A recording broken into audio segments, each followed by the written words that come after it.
Hi everyone, welcome to Dream Job online classes.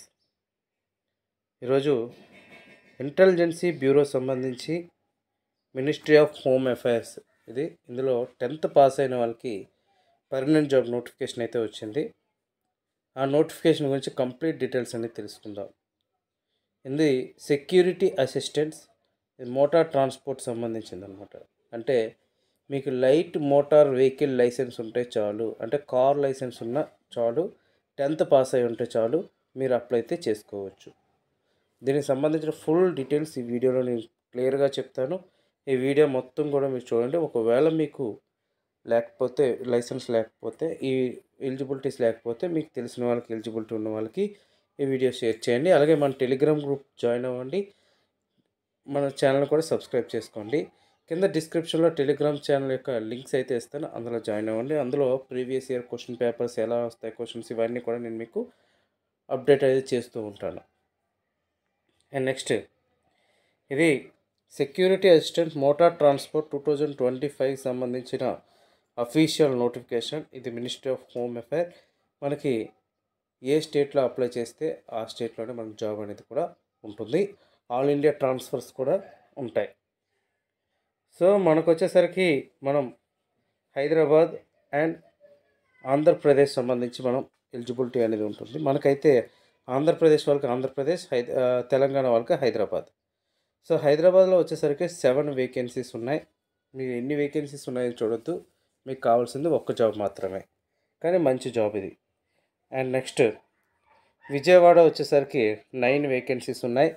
ఓవరాల్గా మన remaining వాటి గురించి మనం డిస్కస్ చేసుకోవద్దు, ఎందుకంటే మనకి ఎక్కువగా తెలంగాణ అండ్ ఆంధ్రప్రదేశ్ మన తెలుగు ఛానల్ సంబంధించింది. సో తెలుగు వాళ్ళు మాత్రమే. అండ్ 455 వేకెన్సీస్ ఉన్నాయి ఓవరాల్గా. ఇందులో వచ్చేసరికి సెక్యూరిటీ అసిస్టెంట్ మోటార్ ట్రాన్స్పోర్ట్,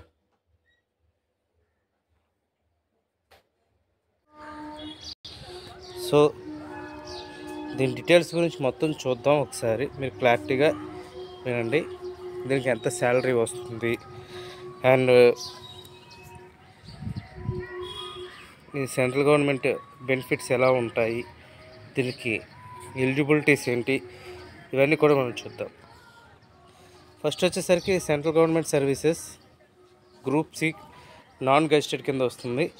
ఇది లెవెల్ 3, అంటే మీరు ఐటీఐ ప్లస్ అప్రెంటిస్షిప్ చేసేటప్పుడు లేదా ఫైర్మ్యాన్కి వచ్చే శాలరీ కన్నా చాలా ఎక్కువగా ఉంటుంది. 21,000 శాలరీ, 21,700 బేసిక్ శాలరీ వస్తుంది. అంటే ఆల్మోస్ట్ మీ 40,000 ప్లస్ శాలరీ అయితే వస్తుంది. అండ్ ఇంకా వీటితో పాటు అలవెన్సెస్ కూడా ఉంటాయి. స్పెషల్ సెక్యూరిటీ అలవెన్సెస్ 20% ఉంటుంది బేసిక్ పేలో. అండ్ క్యాష్ కంపెన్సేషన్స్ కూడా ఉంటాయి, అంటే హాలిడేస్ టైంలో 30 డేస్లో మనకి ఇస్తారు. ఇంకా ఎడ్యుకేషనల్ క్వాలిఫికేషన్ వచ్చేసరికి మీరు 10th పాస్ అయి ఉంటే చాలు. And next valid driving licence ఉండాలి, అంటే కార్స్ సంబంధించి motor cars, LMV light motor vehicle సంబంధించి లైసెన్స్ ఉండాలి. అండ్ నెక్స్ట్ వచ్చేసరికి మీకు మోటార్ మెకానిజం, అంటే సపోజ్ ఇన్ కేస్ కార్ మధ్యలో ఆగిపోతే అవి మీరు బేసిక్ మెకానిక్ చేసే విధంగా ఉండాలన్నమాట. మైనర్ డిఫెక్ట్స్ ఇక్కడ అదే ఇచ్చాడు. Candidate should be able to remove minor defects in the vehicle, అవి చేసే విధంగా ఉండాలి. ఇప్పుడు సపోజ్ కార్ టైర్ పంచర్ అయినా, ఏమైనా ఇండికేటర్స్ ఆన్ అవ్వకపోయినా, టైర్ కార్ స్టార్ట్ అవ్వకపోయినా, ఇలాంటి మినిమం తెలిసి ఉండాలి. And next experience of driving A motor car for at least 1 year.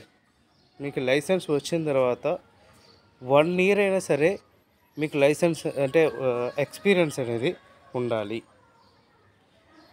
And position of domicile certificate of that state against which candidate has applied. అంటే మీరు అనుకోవచ్చు, సార్ వేరే స్టేట్లో ఎక్కువ వేకెన్సీస్ ఉన్నాయి, నేను ఆ స్టేట్లో అప్లై చేసుకోవచ్చా అని. సో అలా అప్లై చేయడానికి అవ్వదు. మీరు ఏ స్టేట్లో ఉన్నారో అదే స్టేట్లో మీరు అప్లై చేయడానికి అవుతుంది. మన ఆంధ్రప్రదేశ్ ఉంటే మన ఆంధ్రప్రదేశ్కి మాత్రమే, విజయవాడకు మాత్రమే అప్లై చేయడానికి అవుతుంది. మన తెలంగాణ అయితే మనం హైదరాబాద్కి మాత్రమే అప్లై అవుతుంది. మీరు అనుకోవచ్చు, మన జాబ్ వచ్చేసరికి హైదరాబాద్లోనే ఉంటుందా, మరి మా లోకల్ ఏరియాస్కి వస్తుందా అంటే లోకల్ ఏరియాస్ కూడా వస్తుంది. ఇప్పుడు సపోజ్ విజయవాడ అనుకున్నాం, విజయవాడలోనే మీరు రీజియన్ హెడ్ క్వార్టర్స్ అది. అలాగని ఐబీ వైజాగ్లోనూ ఉంది, రాజమండ్రిలోనూ ఉంది. ఇలా వేరియస్ లొకేషన్స్లో ఇంటెలిజెన్సీ బ్యూరో అనేది ఉంది. సో అన్నింటిలో కూడా చేంజ్ అవ్వచ్చు. అందులో డ్రైవర్ సంబంధించి అంటే శాలరీస్ కూడా బాగుంటాయి. ఇది ప్రాసెస్. సో ఎవరికైతే ఎల్ఎంఈ ఉండి 10th పాస్ అయి ఉన్నారో అందరూ కూడా అప్లై అయితే చేయండి. ఎందుకంటే దీని కట్ ఆఫ్ ఇవన్నీ కూడా తక్కువగానే ఉంటాయి. అండ్ నెక్స్ట్ ఏజ్ చూద్దాం. ఇక్కడ డిజైరబుల్ క్వాలిఫికేషన్ ఏమి ఇచ్చాడు అంటే possession of valid driving licence for motor cycle issued by the competent authority. So అది ఎలాగా అథారిటీ అనేది వస్తుంది, మనకంటే ఆర్టీఏ వస్తుంది. అండ్ ఏజ్ లిమిట్ 18 నుంచి 27 ఇయర్స్ వరకు ఇచ్చారు. ఇంకా ఎస్సీ ఎస్టీకి అయితే 5 ఇయర్స్, ఓబీసీ అయితే 3 ఇయర్స్ వరకు ఇచ్చారు upper age limit. So departmental candidates ఎవరైనా ఉంటే 40 ఇయర్స్ వరకు కూడా అప్లై అయితే చేసుకోవచ్చు. 3 ఇయర్స్ రెగ్యులర్ సర్వీస్ చేసి ఉండాలి. ఓకే, ఇది క్లియర్గా ఇచ్చారు అన్నమాట. అండ్ సెక్యూరిటైజ్డ్ మోటార్ ట్రాన్స్పోర్ట్స్లో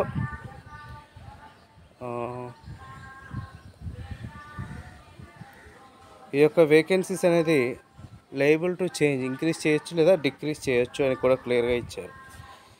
ఇది ఆన్లైన్లో మాత్రమే అప్లై చేసుకుంటే సరిపోతుంది. ఎటువంటి ఆఫ్లైన్ కాపీ మీరు పంపించాల్సిన అవసరం లేదు. ఇక్కడ ఎక్స్పీరియన్స్ సర్టిఫికేట్ అనేది ఇక్కడ క్లియర్గా మెన్షన్ చేశాడు ఏ విధంగా ఉండాలి అనేది. Experience certificate of driving licence be issued from any central or state or semi government department లేదా organisation, institutions, corporations or PSUs and autonomous bodies, registered firms for at least 1 year after obtaining valid driving licence. So ఇక్కడ ఇది ఇచ్చాడు.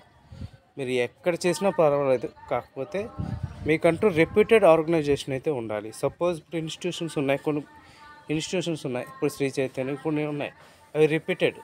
ఇప్పుడు big Bazar ఉంది, లేదంటే డీమార్ట్ ఉంది, అలా repeated చాలా ఉన్నాయి.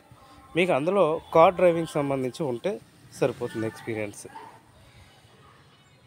ఇది సర్వీస్ లైబిలిటీ ఏమి ఇచ్చాడంటే మీరు ఆల్ ఇండియా ట్రాన్స్ఫర్స్ ఎక్కడైనా అవ్వచ్చు అని ఇచ్చారు. సో మ్యాక్సిమం అది మీ యొక్క ఇంట్రెస్ట్ మీద డిపెండ్ అయి ఉంటుంది. Willing to service anywhere in India, only needed to apply. And next దీని యొక్క ఎగ్జామ్ ప్యాటర్న్ ఎలా ఉంటుందంటే ఫస్ట్ జనరల్ అవేర్నెస్ 20 మార్క్స్ ఉంటుంది.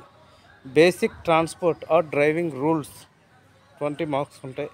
Quantitative aptitude 20, numerical, analytical or logical ability and reasoning 20 marks ఉంటుంది. English language 20. దీనికి negative marking అనేది ఉంటుంది. టోటల్గా 100 మార్క్స్కి 100 క్వశ్చన్స్, 1 hour టైం అయితే ఇస్తారు. తర్వాత మోటార్ డ్రైవింగ్ టెస్ట్ అనేది ఉంటుంది. Motor mechanism and driving test. Candidates would be required to drive a motor vehicle as instructed by the instructor and practical knowledge of the candidates about the vehicle and remove of mirror defects, snags in the vehicle, its upkeep and maintenance extra ఇలా ఉంటుంది అన్నమాట. ఇది type 2లో exam అయితే ఉంటుంది. ఇది only 40% qualifying వస్తే సరిపోతుంది. క్వాలిఫైయింగ్ అనేది మీకు ఎలా తీస్తాడంటే ఒక పోస్ట్కి 10 మెంబర్స్ని తీస్తారు. కాకపోతే దీనికి మినిమం మార్క్స్ అయితే రావాలి కంపల్సరీగా. యూఆర్కి 30 మార్క్స్ రావాలి, ఓబీసీకి అయితే 28, ఎస్సీ ఎస్టీకి అయితే 25. ఈ విధంగా వస్తే సెలెక్ట్ చేసుకుంటారు, లేకపోతే సెలెక్ట్ చేయరు. సో ఇది ఆన్లైన్లో అప్లై చేయాలి. అండ్ దీని ఎగ్జామినేషన్ ఫీజు వచ్చేసరికి 550 రూపీస్ ఎగ్జామినేషన్ ఫీజు ఇది all candidates. And male candidates and general, EWS and OBC కేటగిరీస్కి అంటే రిక్రూట్మెంట్ ప్రాసెస్కి ఒక ఫీజు ప్లస్ 100 రూపీస్ అనమాట. అంటే 550 + 100 650 ఫీజు. సో అందరూ కూడా 550 పే చేయాలి, ఎస్సీ ఎస్టీ ఎవరైనా కానీ. కాకపోతే 100 రూపీస్ అనేది వీళ్ళు మాత్రమే జనరల్ క్యాండిడేట్స్ మాత్రమే, జనరల్ ఈడబ్ల్యూఎస్ ఓబీసీ వాళ్ళు మాత్రమే పే చేయాలి.